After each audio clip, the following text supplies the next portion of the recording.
বৃষ্টি পড়লে একদিকে আমার ভালো হয়, মানে একটু ঘুম থেকে মানে দেরি করে উঠি, আর আরেক দিকে খারাপ লাগে যে এক রাহে মানে প্রতিদিন হয়েই থাকে, এটা তো খারাপ লাগেই। তারপর আবার একটু ভালোও লাগে, কারণ আমি সকাল সকাল ঘুম থেকে তখন আমাকে উঠতে হয় না, একটু হলেও মানে আধা ঘন্টা হলেও আমি দেরি করে উঠি যেদিন বৃষ্টি পড়ে। তো hello everyone, welcome back to my new blog. সবাইকে জানাই গুড মর্নিং, সবার দিনটা ভালো কাটুক। সবাই কেমন আছো? আশা করছি সবাই অনেক ভালো আছো, আর তোমাদের আশীর্বাদে কিন্তু আমিও অনেক ভালো আছি।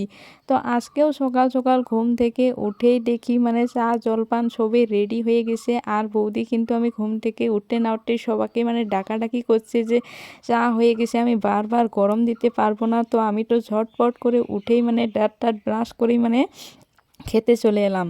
তো এইভাবে যদি প্রতিদিন সকাল সকাল মানে তৈয়ারের মধ্যে খাওয়া পাই, তাহলে কার ভালো না লাগবে বলো। তারপর আমি তো চা দিয়ে রুটি খেলাম। তারপর আবার তোমরা আবার বলবে যে রুটি তো বানিয়েছে আবার কেন মুড়ি। তো রুটি না আজকে কম হয়েছে, কারণ আটা একটু আসলো, তো সেটা দিয়ে মানে জাস্ট 4টা রুটি হয়েছে। তো একটা আমি খেলাম, তারপর একটা দাদা, একটা মোনা আর একটা মোনা টিফিনে ভরে নিয়ে মানে স্কুলে নিয়ে যাবে, তো সেই জন্য মানে রুটিটা বানানো। তারপর যেহেতু বাবা মা ওরাও খাবে, তো তাদের জন্য মানে মুড়ি মাখালো চানা দিয়ে। তারপর আবার কি মোনাকে টিফিন সাজিয়ে দিয়ে তারপর আমি স্নান টান করে এই ঘরে এসে মাকে দেখছিলাম, মা মুড়ি ভাজতেছে আর বৌদি মানে মুড়িগুলো তুলছে।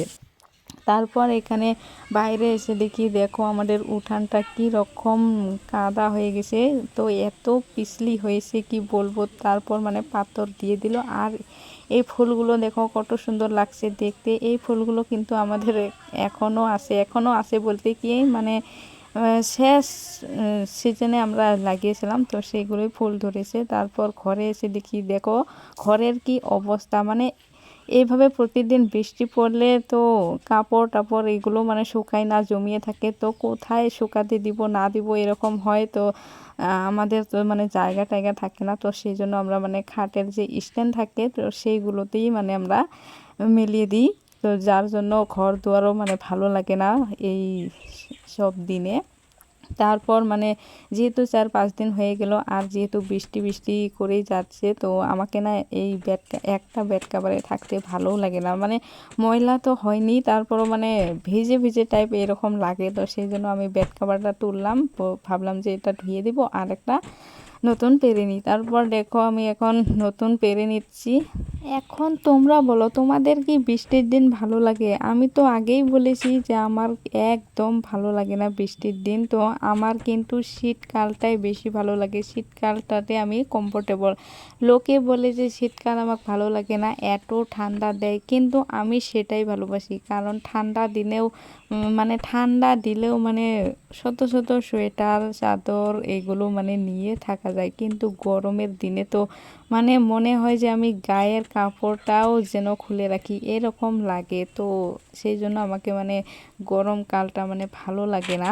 তারপর অনেক কথা বলতে বলতে দেখো আমার বিছানা গোছা হয়ে গেল। তো দেখো এখন কতটা সুন্দর লাগছে দেখতে। তারপর যেহেতু আমি কাপড়গুলো মানে খাটের স্ট্যান্ডে দিয়েছিলাম, তো সেইগুলো এনে মানে এখন যেহেতু বৃষ্টি নেই, তো একটু হাওয়া হাওয়া, তো সেই জন্য মানে আমি আরের মধ্যে মানে মিলিয়ে দিলাম। তারপর এখানে ডাঁটা শাকগুলো মা নিয়ে এসেছে, কারণ মা এখন যাবে মোনাকে স্কুলে আনতে। আর মোনার যেখানে স্কুল সেখানে আমার বড় মার বাড়ি, তো জেঠিমার বাড়ি, তো সেখানে মানে ডাঁটা শাকগুলো মানে দিবে।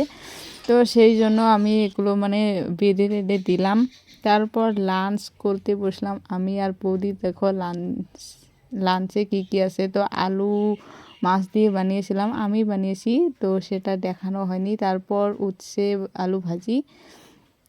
তারপর খাওয়া দাওয়া হয়ে আর কি করার, তো বাসন মাজতে চলে গেলাম। দেখো এখন আমি বাসন আর আমি তো আমার বাসনগুলো মাজছিলাম। তো এখন দেখো বৌদিরও খাওয়া যেহেতু হয়ে গেল, তো বৌদিও বাসনটা নিয়ে এসে দিল। আর এখন বৌদি যাবে ঘর মুছতে, তো বৌদি ঘর মুছতে চলে গেল। আর আমার যেহেতু বাসনগুলো মাজানো কমপ্লিট হয়ে গেল, তো এখন ধুয়ে নিচ্ছি। ধোয়া হওয়ার পর মানে একটু হাত মুখও মানে ধুয়ে দেবো।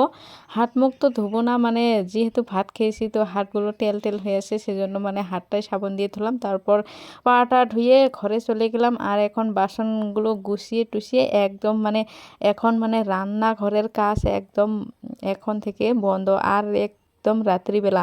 তারপর ঘরে একটু রেস্ট নেওয়ার সঙ্গে সঙ্গে মানে দেখলাম যে মোনা আসতেছে রাস্তা দিয়ে। তো আমি তাড়াহুড়ো করে যেই না একটু চালিতে গেলাম, তারপর মোনা দেখো, মোনাও কিন্তু চুপি চুপি আসছিল। মোনা আর বলছিল যে মাকে বলবা না, সারপ্রাইজ দিব এইসব বলে এসেছিল। তো আমি তো বলেই দিলাম। তারপর আসতে না আসতেই দেখো ওর মা আবার বললো টিফিনগুলো সব খাইছো কি না। তো দেখলো, তো দেখো রুটিটা আসে আর ডিমটা খেয়ে ফেলেছে, রুটিটা আধা খেয়েছে। তো যেহেতু মোনাকে এখনও মানে ড্রেস দেইনি, তো সেই জন্য মানে জামাই পরে যাচ্ছে। তারপর আমরা বললাম কি কি হোমওয়ার্ক দিয়েছে আর আজকে স্কুলে কি কি লিখতে দিয়েছে পড়তে দিয়েছে সেগুলো দেখাও বললাম। তো আমাদেরকে এখন দেখানোর জন্য দেখো তাড়াহুড়ো করে মানে বের করছে। তো কোন বুকে আছে সেটাও জানে না। আর ম্যাম এখানে মানে ওকে মনে হয় জিজ্ঞাসা করছিল যে তোমার নাম কি, ও মনে হয় বলেছে যে পিয়া, সেই জন্য ম্যাম পিয়া বর্মন এটাই লিখিয়ে দিয়েছে। আমি তারপর বললাম তোমাকে নাম জিজ্ঞেস করেছিল, ও বলল হ্যাঁ। আমি বললাম তুমি প্রিয়া বলবা। তারপর বলল ও প্রিয়া। তো ও মানে কেউ যদি জিজ্ঞাসা করে পিয়াই বলে, তো ওর নাম হচ্ছে প্রিয়া। তারপর ওখানে হোমওয়ার্ক দিয়েছে, এগুলো দেখালো। আর ওকে এ বি এগুলো লিখতে দিয়েছিল স্কুলে, তো এগুলো লিখেছে। 1 2 লিখতে দিয়েছিল, 1 to 21 পর্যন্ত লিখেছে। তারপর ওটাই আবার হোমওয়ার্ক দিয়েছে 1 to 100। তারপর আমি বিকাল টাইমে বসে বসে ভিডিও এডিট করছিলাম। তো যাই হোক, ভিডিওটা আজ এ পর্যন্তই। ভালো লাগলে লাইক কমেন্ট অবশ্যই করো। টাটা বাই বাই, সবাই ভালো থেকো।